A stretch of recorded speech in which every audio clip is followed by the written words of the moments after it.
Welcome to Just Business Talk, Sell Any Biz podcast. Today we are thrilled to have Hal Stanton with us of Counsel at Groundswell Advisors, LLP, a firm reshaping the way entrepreneurs buy and sell small and medium businesses. Hal's journey is a fascinating one, taking him from consulting in London to practicing law in the US. With a wealth of insights on M&A, the impact of AI, and his bold move from corporate law to entrepreneurship, this is sure will be an inspiring conversation packed with real advice and strategies for next wave of business leaders and builders. Let's jump in. All right, Hal, thank you. Welcome to the show. How are you doing Thank today? you. Yeah, I'm doing good. I can't complain. It's Friday. The sun is shining. We're all good Yeah, here. looking forward to the weekend then. Yeah, it's my son's birthday tomorrow, so we got Oh, is plans. it? Oh, Yeah, great. So your son's birthday. Great. Happy birthday to him. thank you very much. Yeah, great, great. So, Hall, tell us about Groundswell Advisors and what do you do there? What makes your firm stand out in the world of small and medium business transactions? How do you help in this space? Sure. Yeah, that's a great question to start. So Groundswell is a transactional boutique law firm. Mm-hmm. It's based in the US. It's remote first. We're spread out throughout the country. And in fact, one of the founding partners actually lives most of the year in Costa Rica. Right. Uh, and we're hyper focused on helping entrepreneurs buy and sell small businesses. That's Mm-hmm. what we do. So in that sense, we're quite unusual, right? There's not many small law firms in the US that are so focused on such a specific client, such a specific market. And we've been doing that for a couple of years now. The firm was founded a couple of years ago. I'm actually the newest kid on the block, right? So they brought me in a little under 2 years ago. The two founding partners, law school friends, had gone off to work at some of the biggest law firms in the world. Oric, one of them, Gibson Dunn at the other. And things went so well so quickly, they instantly had to bring on a new head. So that was me. And I've been with them for almost 2 years now. And since then, it's just gone from strength to strength. We didn't know it necessarily walking into it, but Mm-hmm. the SMB M&A market, the mergers and acquisitions market for small businesses, is on fire. There's a lot of Yep. people looking to do that kind of stuff. Commonly they're called searchers. Entrepreneurship through acquisition is another kind of name often applied to that community. We kind of fell into it. We'll be honest about that, but we're so happy we did. It's a very vibrant community, a very vibrant market, and it's allowed us to grow and to serve a lot of people in quite a short space of time. Amazing. So, what would you say is your superpower when it comes to helping entrepreneurs buy and sell businesses? What unique value do you bring to the table that makes a difference? Okay, I'm going to let you into a secret here. I'm going to say it, and hopefully, I'm not saying the quiet part out loud. I don't have a superpower. I'm Hmm. a lawyer, and that inherently makes me a little boring. I won't lie to you. Right. But here's the thing: small market transactions aren't really that complex in the grand Right. scheme of things. There are lots of But it traps. requires the same amount of efforts as, or, sometimes it can be complicated as well, dealing with people who are not really used to with the process of transactions, isn't it? For sure, right? So there's some things going on. There's a process to Mm-hmm. manage. There's Mm-hmm. traps for the unwary. There's a certain amount of experience and credentials you need. But if you have those experience and credentials, if you've worked for, Fortune 500 companies on corporate matters, you're going to be okay as a lawyer in this space. If you're competent, you know what you're doing, you have Mm. that background, you have that foundation. Right. The real thing I think that we offer, and only a Mm. handful of firms I think currently offer this, right, Right. is we offer that kind of experience and credentials at a price that makes sense given the average size of a small business transaction. Like we're typically talking between $1 and $10 million. Okay. And I don't think that's the gap in the market that we saw and where we're looking to fill and we are filling. And there's Mm-hmm. only really, I think, a couple of other firms out there who've recognized that they have to think economics in addition to legal services to Yeah. really make an impression on this market. And I think that's Okay. where our superpower, if any, has been, is on Okay. recognizing that and jumping 2 feet into that environment. Okay. So, which states in US are you currently inactive at the moment? We work across the country. So Right. as corporate lawyers, we're more than capable of closing M&A deals in all over the country. I mean, we haven't worked in every state. I've never done a deal in Alaska, for example, but Mm-hmm. uh, but I think we're more than capable. We've got the credentials and experience, as I said. Okay. The only thing that sometimes gives us pause for thought, because ultimately our responsibility is to serving our clients, is if there's a large real estate component to the deal. Real estate laws are a little different, right? It's a little more in flux across the country. It's definitely different in different states. So if that's the case, we sometimes need to partner with local counsel. But otherwise, we're here. We're here for you. If you're looking to buy or sell a business anywhere in the US, we'd love to hear from you. Great. So your career spans from UK to US, consultancy to law and corporate life to entrepreneurship. What were some of the pivotal moments along this journey would you like to share with our listeners today? One of the biggest moments in my life, personal and professional, was the day I was working in London for a consultancy firm. All right. Uh, they're a European consultancy firm called PA Consulting, very big in Europe, not so big in America.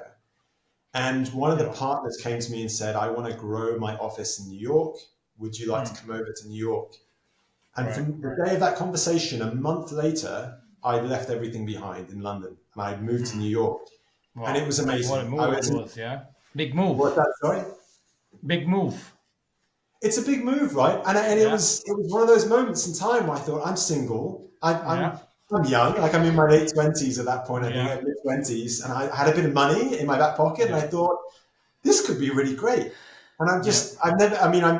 I'm married. I have a beautiful son. I have a house. I mean, it was a life-changing moment, but not just personally, professionally, because going to the US, going to New York, it unsaddled me from the expectations of UK society, right? In the UK, I was just a middle-class guy. I wasn't anything special. I get to the US, and I didn't have that burden of the kind of class society in London, right? And because I was British, everyone assumed I went to Oxford or Cambridge, and I started getting invited to parties and places. And it was just a very transformative experience professionally as well as personally. So I look back at it very fondly. Great. Okay. Perfect. So reflecting back, you don't regret that move you made, right? No. Some of the best years of my life were spent in New York, and it's where I met my wife. So no Okay. regrets there whatsoever. So lots of memories to think about. So Groundswell Advisors specialize in helping business owners with small SBA loans as well, right? So what unique challenges or surprises have you encountered in these deals, and how does Groundswell address them differently from the larger firms? Yeah, so that's a really great question. A lot of small deals, a lot of searcher-led deals are using SBA financing. Hmm. And the SBA has certain rules. And I Yeah. think this is where it's important, if you're looking for a lawyer to help you with your transaction, it's important not just to hire a good, competent lawyer with the Hmm. credentials to boot, right? But to get one who's experienced in the type of deal you want to do. Because we've seen it when we've done deals, and on the other side, maybe the seller's got a regional firm, or even in some cases a much larger firm. Maybe their neighbor works at Wilson Sonsini or something, right? And they don't understand the SBA rules. Like, for example, if the seller wants to retain equity post close, then it has to be structured as a stock sale, right? It can't be structured as an asset sale. That's like a very classic SBA rule that came into effect a couple of years ago, and you can't get around it. And if you don't know those things in advance going into your deal, you're going to be doing a lot of rework, right? You're going to have to come back and restructure the deal. You're going to be running up costs for your clients if they're paying you hourly, for example. So I think having that expertise in the SBA market is particularly useful for us as we look to serve searchers and people looking to do these smaller deals. Great. And at what stage do you get involved in a deal flow? Do you work with the seller or a buyer side? We work with both. The majority of our Right. clients are buyers, Hmm. but we have, I mean, this year alone, we've done a number of deals where we've represented the seller. As for when we get involved, I always say it's good to get involved as early as possible, right? We Hmm. work throughout the whole life cycle of a deal. So from the letter of intent, which is the offer that the buyer is going to give to the seller to state their kind of intent to buy the business, through diligence, transaction documents, and closing. We're there the whole time if our clients want us to be. The Right. reality is, many of our clients come to us with a signed letter of intent in their hand, right? Where they've Hmm. already done that initial negotiation. Completely understandable if you're a searcher So, looking to do so a term deal on a sheet is in budget. place already, so there's nothing much you can do at that stage, isn't it? So basically, what they agreed in a term sheet, so you're just going to follow that. Well, not necessarily. There's a lot we Uh-huh. can do at that point still, right? So Mm-hmm. yeah, it's negotiations are going to be harder from that point on, right? If you've agreed to Mm-hmm. something in your term sheet, your letter of intent, and you Yeah. want to change them later on down the line, you normally have to come to the other Mm-hmm. side with a good reason to Yeah. change it. But sometimes, these are these aren't necessarily highly sophisticated clients. When it comes to M&A, very sophisticated business people, right? They're Yeah. not dummies. I don't mean to suggest otherwise. But maybe they've never done a deal on either side of the buyer or the seller. Mm. And they just haven't thought about all the things that maybe you need to think about. And like a classic one is where the parties have agreed to a stock sale, and we tell our client, if it's the buyer, hey, there are some things you can do here to improve the outcome of the deal from a tax perspective. Though they haven't necessarily thought about those things in advance, so we can still have those negotiations with the other side in good faith and just try and work out what's best for everyone, right? We all want the same thing, which is getting to closing. No one wants, undue risks placed on their shoulders, and everyone wants to get the best tax outcomes they can. And if we Mm. work collaboratively, we can get to that point normally, even after an LOI has been signed. Right. Often the business brokers and the sellers they think the buy side lawyers they usually spoil the deal by inputting or unnecessary terms. So if they're not well trained or if they don't know the small business transaction, so what's your success rate? What's your take on that? Yeah, Perception. I think that can be true, right? And Yeah. so, can lawyers kill deals? Of course they can, right? And Mm-hmm. we have seen that happen where a lawyer will dig their heels in over a point that perhaps isn't worth digging your heels in over. Given that, Mm-hmm. we always say, what's the risk in a dollar number? Can we put a dollar number on it? Okay. Mm-hmm. Is our client okay with that risk? Is there any Yeah. way we can mitigate that risk? These are great conversations to have, but some lawyers, I think, just say there's a risk. My job as a lawyer is to say no in that case. That's Mm-hmm. not our perspective. Our perspective, our theory, and our ethos of doing these deals is to say, how do we get to close in a manner with the amount of risk that our client is comfortable taking on? And that depends on the client, that depends on the deal. And we do sometimes pump the brakes if we see something very serious coming up. But in general, we always try and work through the issues in collaboration with the other side because, again, everyone wants the same thing. Right. And how much you charge? What's the percentage? Or you charge a success fee or you work on a retainer? Well, we work with our clients in one of two ways. We try and meet them where they are. And those two ways are either a fixed fee or an Hmm. hourly basis. Okay. The fixed fee model is very popular with some people, and we prefer it in many ways because it allows us to work shoulder to shoulder with our clients without them worrying about, am I going to get billed for this? Am I going to get Mm. billed for that? The exact fixed fee we offer will depend on the circumstances, right? The size of Mm. the deal, the complexity of the company, whether there's any other like ancillary agreements going on. For example, is there a minority partner involved? Well, there needs to be a shareholders agreement. Is our client Mm. looking to take on investors? These are all considerations in that fixed fee cost estimate. On the Mm. hourly basis, the cost is what it is, right?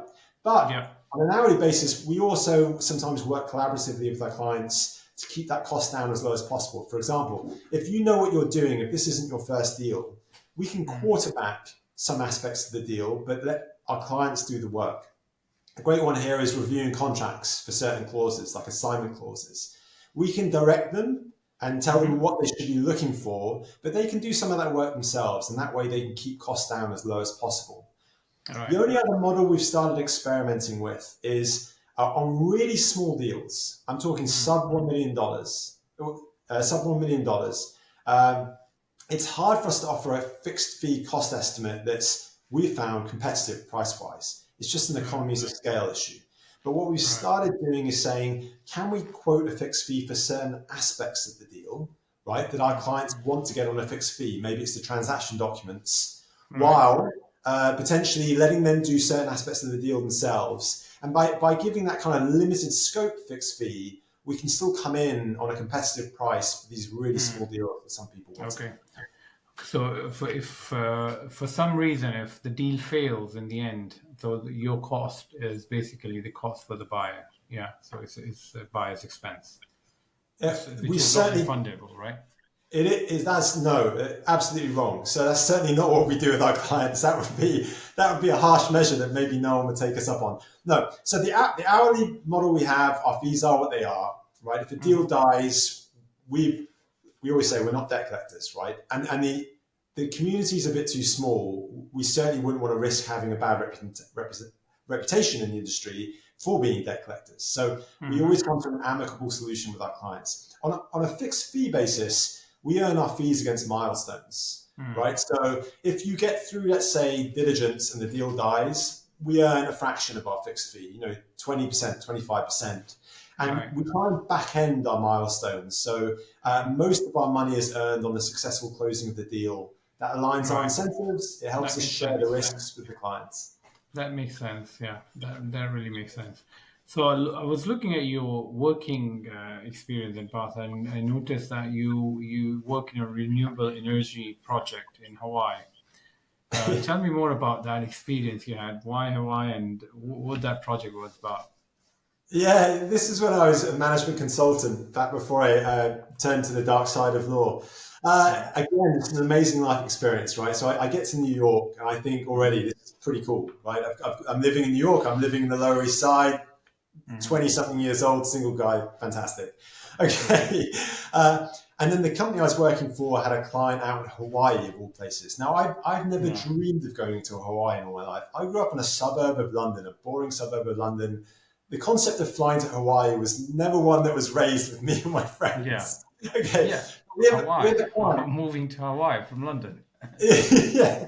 So, Yeah. right, this petri dish of an island in the Pacific. Yeah. So Yeah. one of my colleagues at the consultancy firm, who I worked Right. with quite closely when I got to America, had his first Right. child, and he was flying to Hawaii quite regularly, and he didn't Right. want to do it anymore. Right, he had his child, so he came to me and said, "Would you mind taking over?"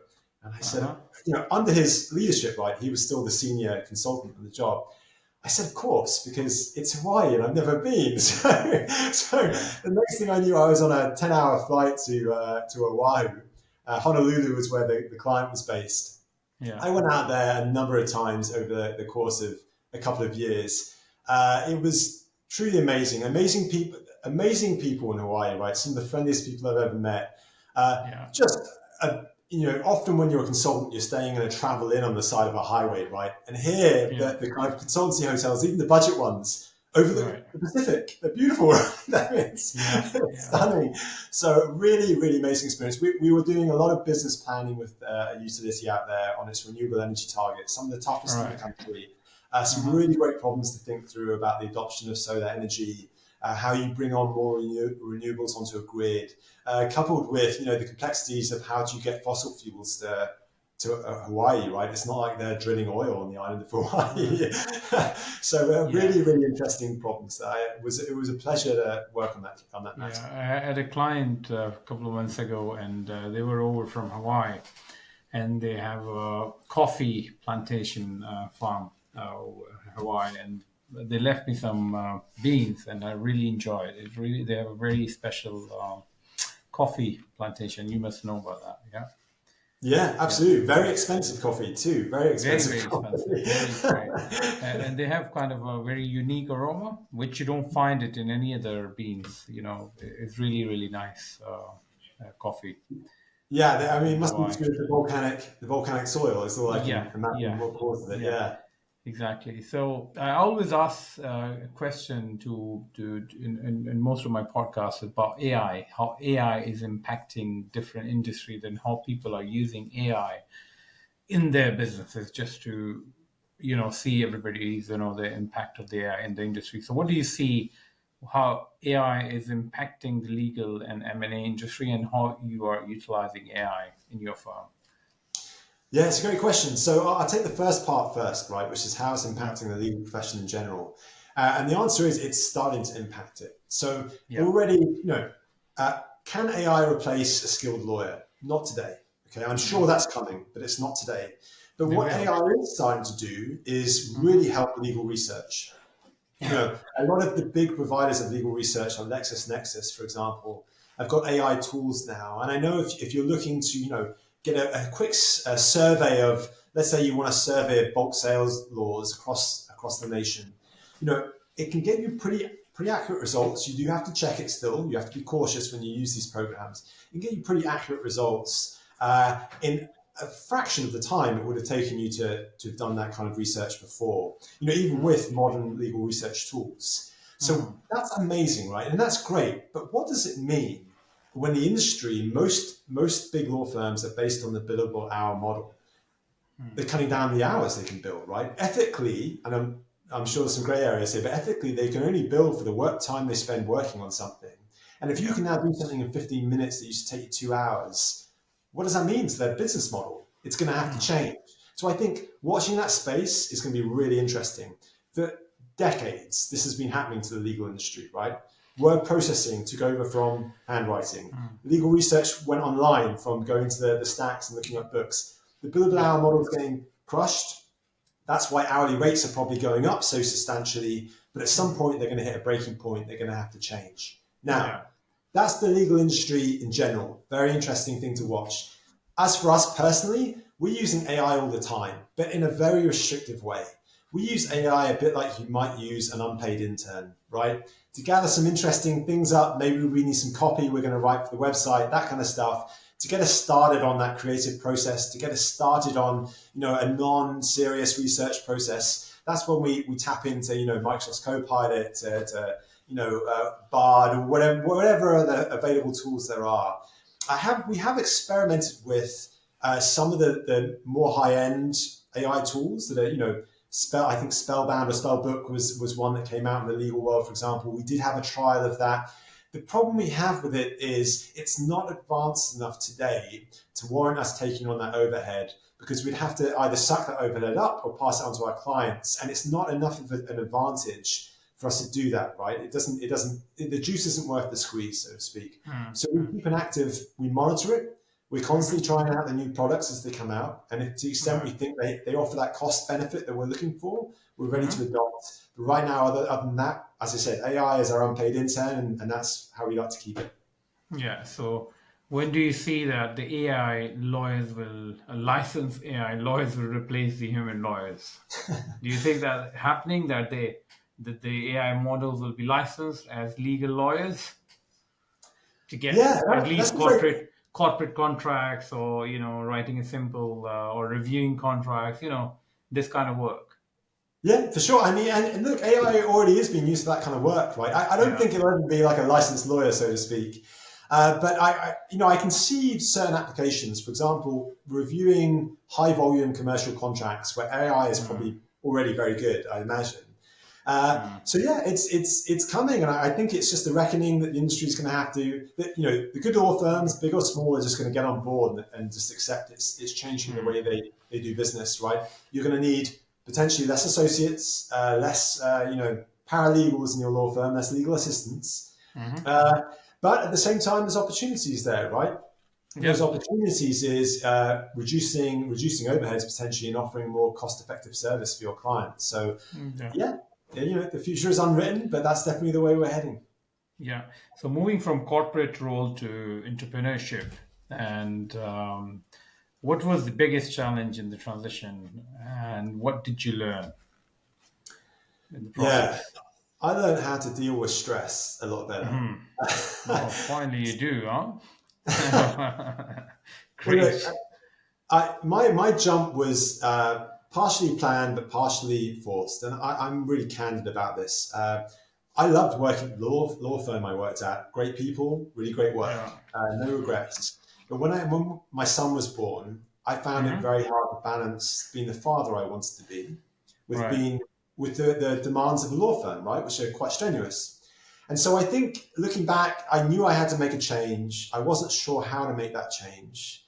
And I met now my colleague at Groundswell, but at the time just a friend of a friend. And I was offered this opportunity, and I just decided to jump on it. That was great. But the downside of that is I wasn't fully prepared from going from a very comfortable W-2 to At first, not much, right? Hmm. And I had Yeah. some savings, but seeing those dwindle was very stressful, and it was a tough transition of a few months while I got up to speed. It's worked out really well, great, but that was definitely something I had to cope with. And at one point, I think I had to learn how to be a. Let me just turn that off. I'm sorry. How to be slightly better at managing my stress levels. I think I am now much better, and it's standing me in Good. good stead now that I'm doing my own thing. Yeah, great. So, what advice would you give to someone who's currently in a corporate world and would like to, you know, own a business eventually, or work for themselves? So, how can they make that transition, which you did? Yeah. All right. So I think there's a couple of things going on here, but one, the most important thing is it has to be something you actually want to do. Uh, Look, we all find sometimes corporate jobs suck, right? Full-time jobs Hmm. suck. It's just a thing. But they offer a lot of safety too, in general. Not always, but in general. If Mm. you're the kind of person who spent a lot of time in an office for an organization and spent some amount of your day every day looking out the window, wondering if there was something more fulfilling to do, you Hmm. may be the right person to go out and do your own thing. Mm. But if you're not that person, you may not be. And I think you have to be really honest with yourself about your goals. I was offered twice in my life the opportunity for wealth and responsibility in a corporate setting. And both times I turned my back on it. And I think that says something about me. It's not an environment in which ultimately I was ever going to thrive. So once you identify that you're the person who wants to go out on their own, do their own thing, either on your own or with colleagues, like I'm lucky to have, the next step is preparing. And I would just do as much preparation as possible. If you, for instance, in the legal field, do your best to build your marketing funnel in advance, something I didn't do, right? Which Mm. is, digital marketing is your thing, which is probably going to be a thing in this day and age, right? Yeah. Start making those posts today on LinkedIn or Twitter or X or whatever your platform's going to be. Start building that following today. Start becoming known as someone who's in that space, who's knowledgeable. And once you have that following, once you're having those people in your DMs saying, let's talk about this work that you write about, you post about, that might be a better time to jump than before you do that. And that's the one, Right. one bit of advice I would love to share with people is do as much preparation as possible as you can in advance, even though it's going to be tiring, right? You've got your full-time job and you're doing that in your spare time.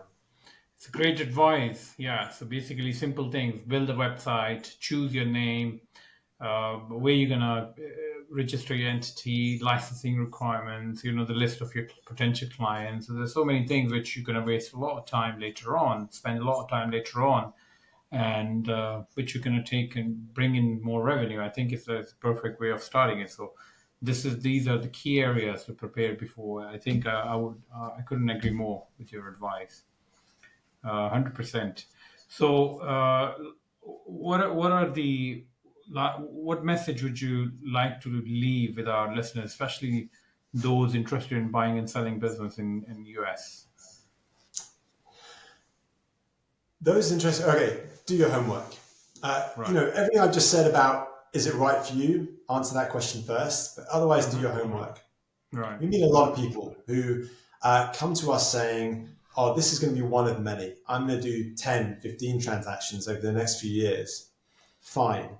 But if you haven't done one transaction, if you haven't done one deal, I would seriously think about doing lots of the hard work that you need to do to get ready for that first deal, because it is a lot harder than it looks to source businesses, to negotiate the transaction, Hmm. to do the diligence. Even if you hire professionals to help you, it's not an easy ask. The SBA process alone, if you're looking to rely on SBA financing, is long and hard. So I would rein in that 10 to 15 transaction talk and just focus on getting that first deal done and do the homework you need to do to be educated about the process, to be educated about the risks, and to be educated about the possibility that it won't go as planned, right? Yep. Lots of people we meet do just fine after several years, but that first year is a bit rockier than they initially thought it would be. So that's the parting gift I'd like to say is come to us if you have questions. We're always happy to answer questions. We're always here to speak to people in the community, but don't think it's going to be a cakewalk. There's nothing easy about buying a small business. Great. Hall, yeah. So if someone wants to get in touch with you, how can they reach out to you and your firm? Yeah, for sure. Well, if you want to get in touch with me, you can either email me at hal@groundswell.law, or you can follow me on Twitter or LinkedIn. X is we now call it. Apologies. So at Hallam Stanton is my X handle. And then LinkedIn, if you just search for Hallam Stanton, I'm the only one on it with that name. So Yeah. you'll be able to find me there too. Yeah. So thank you, Paul. It's lovely talking to you. And thank you, our listeners. Please follow my YouTube channel and listen to our podcast on Spotify, Apple Podcasts, and signing off till next time. Thanks.